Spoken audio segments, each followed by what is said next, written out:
Good morning students, welcome to my YouTube channel. मैं सूरज प्रकाश sir आप सभी का अपने यूट्यूब चैनल में एक बार फिर से स्वागत करता हूं और नई उमंग नए जोश के साथ मैं लेके आया हूं एक न्यू वीडियो और एक एकदम नया कॉन्सेप्ट। उम्मीद है आप लोगों ने ये सारी बातें सुनी होगी, लेकिन कहते हैं ना कि हर एक टीचर, हर एक व्यक्ति अपनी अपनी राय अलग अलग देते हैं, क्योंकि हम सभी में अंतर होता है। तो देखिए, मेरी भी एक राय है और आप सभी वीडियो के अंत तक बने रहें। बहुत सारी बातें इसमें बताई जाएगी। ये हो गया, और भी क्वेश्चन रहेंगे। देखिए, सबसे पहले हम लोग जान रहे हैं कि √2, √8, √18, √12, 32 से लेकर कितना तक, n टर्म तक, तो SN बराबर क्या होगा। तो देखिए, सबसे पहले मैं ये बता देना चाहता हूँ कि जिसको AP आता होगा, जिनको AP आता होगा, उनके लिए इस बार मैं ना सोचा हूँ पहले एक क्वेश्चन बताऊँगा, तब मैं डिटेल से पूरा इसके बारे में बताऊँगा। तो अगर आप चाहते हो कि ये आपको समझ में आए पूरी तरह से, वीडियो के अंत तक रहें। तो देखिए, इसको हम ऐसा लिख सकते हैं, √2 को √2 + 8 को ऐसा लिख सकते हैं, √2 × 2 × 2। उसी तरह √18 को ऐसा लिख सकते हैं, 3 × 3 × 2। ठीक है, उसी तरह इधर है। चलिए, तो √2 हो गया, √2 प्लस इसको क्या लिख सकते हैं, 2√2। इसको क्या लिख सकते हैं, 3√2। तो हम देख रहे हैं कि √2 बढ़ रहा है, तो अब 4√2। उसी तरह n टर्म तक। ये सब में देखिए कॉमन हम लेंगे, क्या लेंगे, √2। ठीक है, √2 कॉमन आ गया, तो यहाँ 1, √2 चला गया बाहर तो 2, √2 चला गया बाहर तो 3, प्लस √2 चला गया बाहर तो 4 ... n। और अब हम लोग जानते हैं AP के फॉर्मूला के हिसाब से कि sum of the natural number, यानी कि प्राकृतिक संख्या का n प्राकृतिक संख्या का सम होता है n × n + 1/2। किसका होता है, यहाँ से n प्राकृतिक संख्या का sum of the n natural number. और ये क्या है, √2 × में, तो √2। ठीक है, चलिए अब इतना बताइए कि n × n + 1 और 2 को √2 × √2 लिख सकते हैं। √2 × √2 क्या होता है, √4। √4 का वैल्यू 2, यानी कि 2 बराबर √2 × √2। तो ये 2 के बदले लिख दिए √2 × √2, और यहाँ हो गया √2। तो ये दोनों 2 कट गया, तो n × n + 1/√2, ये SN आया। ठीक है, अब आप मुझे बताइए, ये क्वेश्चन आपको कहीं देखा हुआ लग रहा है? तो यस, आपको बिल्कुल देखा हुआ लग रहा था। ये BPSC जो है टीचिंग परीक्षा में आया हुआ है, बिहार टीचिंग परीक्षा में ये क्वेश्चन रहा है, और आपने देखा कितना आसानी से जो है ये हो गया। तो अगर आप जान गए कि ये जो डिफरेंस होता है इसके बीच में, उसको इस तरह से ये केवल याद रखिएगा, तो ये फार्मूला निकल जाएगा। ऐसे जनरली क्या होता है ना होता है, अभी मैं इसको बताता हूँ, ध्यान से देखिए। चलिए, अब इस वीडियो में जो है अब हम लोग AP के बारे में जानेंगे कि AP होता क्या है और इसमें कैसे क्या करना होता है। तो देखिए, AP हो गया समानांतर श्रेणी, यानी कि अर्थमेटिक प्रोपेगेशन इंग्लिश में। ठीक है, तो इसके बारे में पता नहीं आपको, वीडियो मेरे क्लास 9-10 के ये प्लेलिस्ट में आपको AP का वीडियो मिलेगा। ठीक है, तो उसमें जो 9-10 के बच्चे होंगे उनके लिए मैंने AP का सब चीज़ कॉन्सेप्ट डाला था। यहाँ मैं कुछ अलग बताऊँगा, तो ध्यान देंगे। तो सबसे पहले जानेंगे कि हम लोग AP में ये जानते हैं कि natural number n, natural number बड़ी n से डिनोट करते हैं, 1 2 3 4 ... ठीक है, तो इसको नेचुरल नंबर कहते हैं। तो नेचुरल नंबर का अगर हमको सम निकालना हो, सम ऑफ नेचुरल नंबर SN लिखते हैं, तो होता है n × n + 1/2। अब क्यों होता है, तो यहाँ देखिए, समझिए कि हम नेचुरल नंबर लिए, ये 3 को लिए, 1 2 3, तो इसको जोड़ के देखें, 3 2 5 और 1 6। ठीक है, अब फॉर्मूला पे एक बार हम बैठा के देखेंगे, n बराबर क्या है, कितना है यहाँ 3। क्यों 3 है, 1 2 3, 3 नंबर है, इसलिए n = 3। अब फॉर्मूला बैठाइए, SN = n × n + 1/2। तो n के जगह पे क्या होगा, 3, और यहाँ 3 + 1/2, यानी कि 3, और 3 + 1 4/2, 2 2 जा 4, यानी कि 3 × 2, तो इक्वल टू क्या आ गया, 6।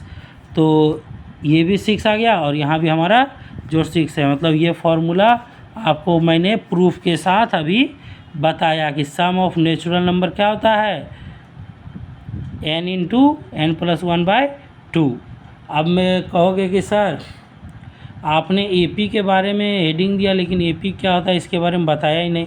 तो बिल्कुल सही, मैं बताऊंगा, लेकिन आज मैं सोचा हूं कि जो है आपको क्यों आपको पढ़ना चाहिए एपी, ये आपको पहले बताना होगा, क्योंकि इम्पोर्टेंस जब तक हम नहीं जानेंगे चीज़ों का तब तक हम उस चीज़ों की कद्र नहीं करते, जब तक उसका ज़रूरत हमें होता नहीं है, पढ़ता नहीं है। तो आप लोग जान रहे हो कि आप लोग को एपी के बारे में जानना पड़ेगा, समझना पड़ेगा, तब आप लोग एपी का क्वेश्चन सॉल्व कर पाओगे। तो देखिए बताते हैं, देखिए 7, 10, 13 डॉट डॉट डॉट डॉट ये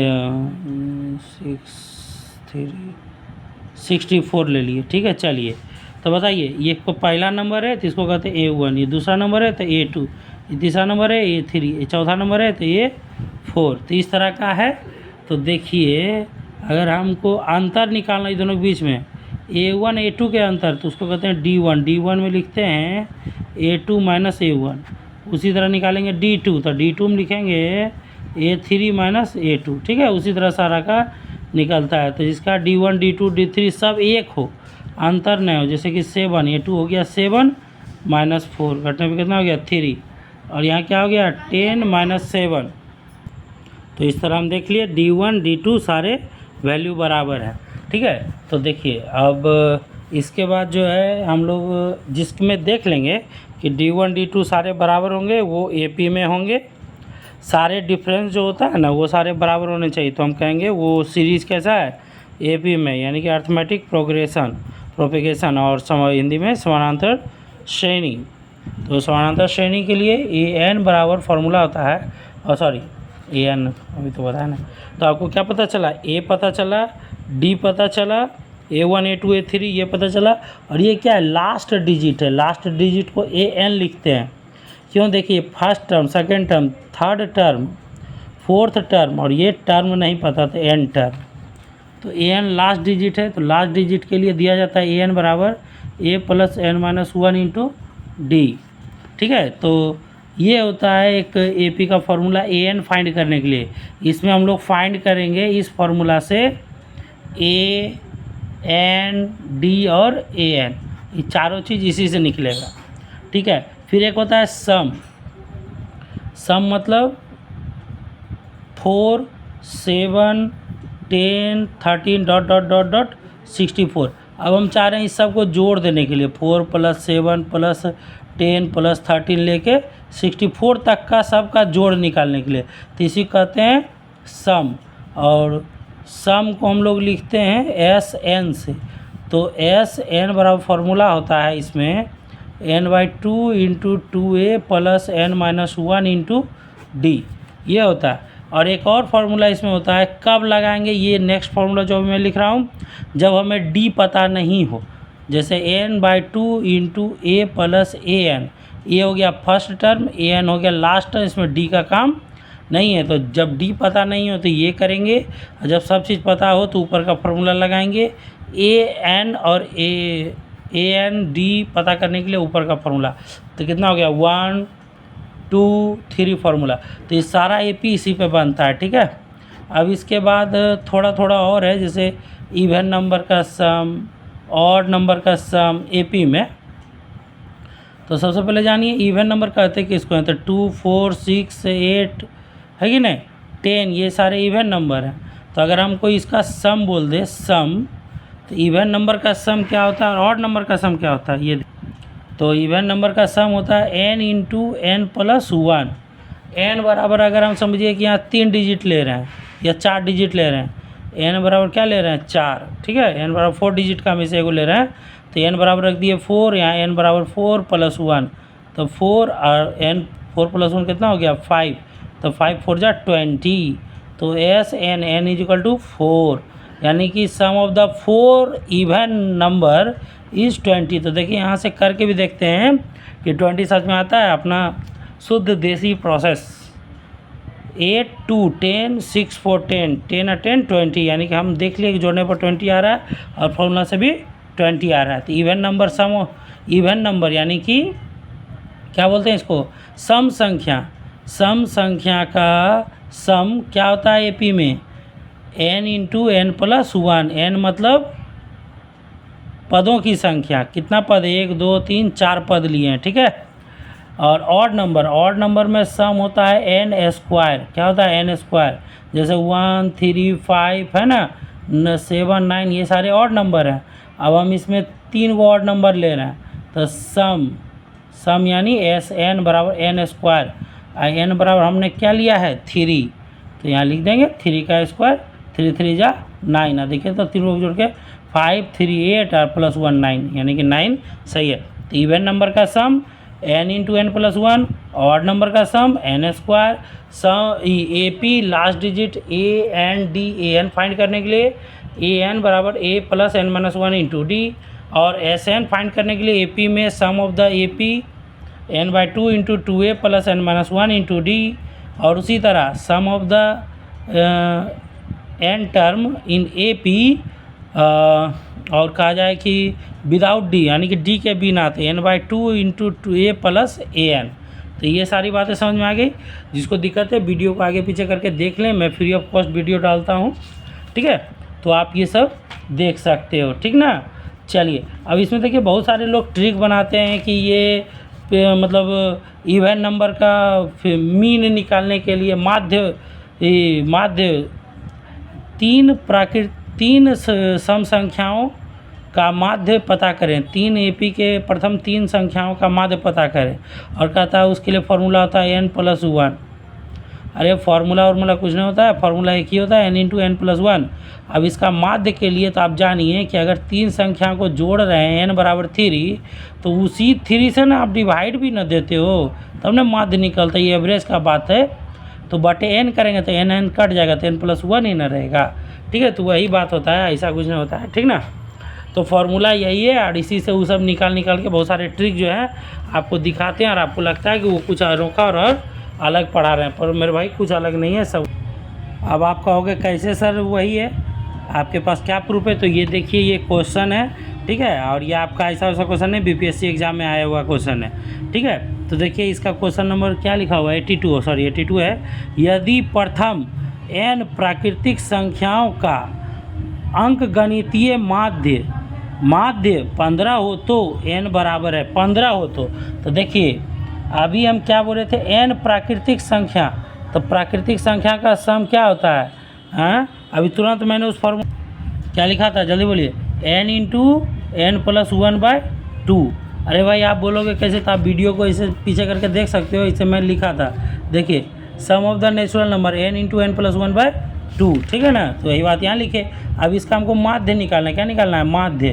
तो n बराबर जो भी नंबर हो, या 5 है या 6 कोई भी है, तो माध्य बराबर क्या होगा, n into N plus 1 by 2, और इसी को डिवाइड देंगे n से, है ना, यानी कि 1 बाय n से, तो n और n कट गया, तो n प्लस 1 बाय 2, ये इसका माध्य होगा। सम प्राकृतिक संख्याओं का माध्य, प्रथम n प्राकृतिक संख्याओं का अंक गणितीय माध्य 15, यानी कि n प्लस 1 बाई 2 बराबर 15 है, ये बोला है। तो n बराबर यानी कि n का वैल्यू निकालना है, तो मेरे भाई n प्लस 1 15 2 जा 30, 15 दूनी 30, तो n बराबर 30 प्लस 1 उधर चल गया, तो क्या हो गया -1, तो n बराबर कितना हो गया 29। और मेरे भाई देखिए 29 आपने शुरू में ही देखा होगा, क्योंकि मैं ये क्वेश्चन लिखा था ना, तो उसी के साथ आंसर भी यहाँ लिख दिया था, ताकि किसी को विश्वास ना हो ये वो, तो वो देख सकते हैं, ठीक है। ऐसा नहीं कि मैं आपको गलत पढ़ाता हूँ, मैं कंटेंट निकालता हूँ, उसको विचारता हूँ, समझता हूँ, बूझता हूँ, और जो मेरे दिल को भाता है मैं वही पढ़ाता हूँ, ताकि आप तक सही और सटीक और एकदम परफेक्ट जानकारी पहुँचे, ठीक है। चलिए और नेक्स्ट अब देखते हैं आगे क्या है। अभी देखिए अगर आपको ऐसा क्वेश्चन मिल जाए, ठीक है, जैसे कि क्वेश्चन कहता है, ये वीडियो को लंबा नहीं करने के लिए मैंने थोड़ा सा क्वेश्चन मतलब लिखा कि समझिए कि 4 सम संख्या इवन नंबर कह रहा है क्वेश्चन कि 4 सम संख्याओं का माध्य 25 है। 4 सम संख्याओं का माध्य 25 है। तो जैसे ए बी सी डी हमने 4 सम संख्या सोचा है, तो सबसे छोटी संख्या का मान निकालें। फाइंड ए का मान कितना होगा? सबसे छोटी समझिए 4 सम संख्याओं का माध्य 25 है। तो 4 सम संख्या ए बी सी डी मैंने मान लिया, तो इसमें सबसे छोटी संख्या का वैल्यू निकालना, ऐसा क्वेश्चन में कहा। तो क्वेश्चन में वीडियो लंबा हो जाएगा, मैं ज़रा लिखूँगा तो, लेकिन मैं बनाता हूँ। तो देखिए 4 सम संख्याओं का माध्य 25, तो 25 को लिख दीजिए। 25 सम संख्या नहीं है, तो 25 के दोनों तरफ 2 को डॉट दीजिए। क्यों? इसको बीच में रखेंगे। 4 है, 4 के बीच में कोई नंबर नहीं हो सकता, तो हमने समझा 4 के बीच का स्थान ये है। अब 25 के पहले कौन सा सम संख्या होता है? 24, बाद में 26, फिर 26 के बाद 28, और 24 के पहले सम संख्या 22। तो ए बी सी डी यानी कि ए बराबर 22 निकल गया। तो मेरे भाई देखिए एकदम शॉर्ट ट्रिक, एकदम लाइक भेजो यार, लाइक भेजो सब, एकदम दबा के लाइक करो, एकदम विक्ट्री का साइन। चलिए ठीक है, तो बताइए कितना अच्छा, एकदम सटीक, कोई टेंशन, कहीं कोई जोड़ घटा करना पड़ा, ऐसा नहीं ना है कि लेट विदा माना कि पहला जो है सम संख्या एक्स, तो दूसरा x + 2, तीसरा x + 4। अब तक में हमने इस तरह का ही बनाया करता था सब, है कि नहीं? 2 जी यहाँ 0 x + 2 x + 4 x + 6, तब फिर बोलते कि इसका माध्य निकाल के, उतना बहुत लंबा प्रोसेस, लेंदी प्रोसेस है। लेकिन देखिए एकदम सटीक बैठा। प्रथम 4 सम संख्याओं का क्रमागत लगातार 4 सम संख्याओं का माध्य 25 है। तो उसमें से छोटी सम संख्या क्या होगी? तो ये डायरेक्ट आ गया, वैसे डायरेक्ट भी हम लोग लिखा सकते हैं। 25 4 है, तो 2 इधर 2 इधर, यानी कि 25 बीच में बैठेगा। 25 के पहले 24, 24 के पहले 22, यानी कि सबसे छोटी संख्या 22। हमारा आंसर कितना होगा? 22। तो ऐसे ही मस्त वीडियो और भी ज़्यादा वीडियो के लिए हमारे साथ बने रहें और देखते रहें सूरज मैथ क्लासेस। मैं सूरज प्रकाश सर आप सभी के साथ हमेशा बना रहूँगा, और इसी तरह हमारे साथ बने रहें और अपना आशीर्वाद, अपने प्यार देते रहें। धन्यवाद, और लाइक शेयर एंड सब्सक्राइब। जय माता दी। भगवान आप सभी का ख्याल रखे और मेरा भी कल्याण हो, आपका भी कल्याण हो। जय माता दी। Like share and subscribe my channel.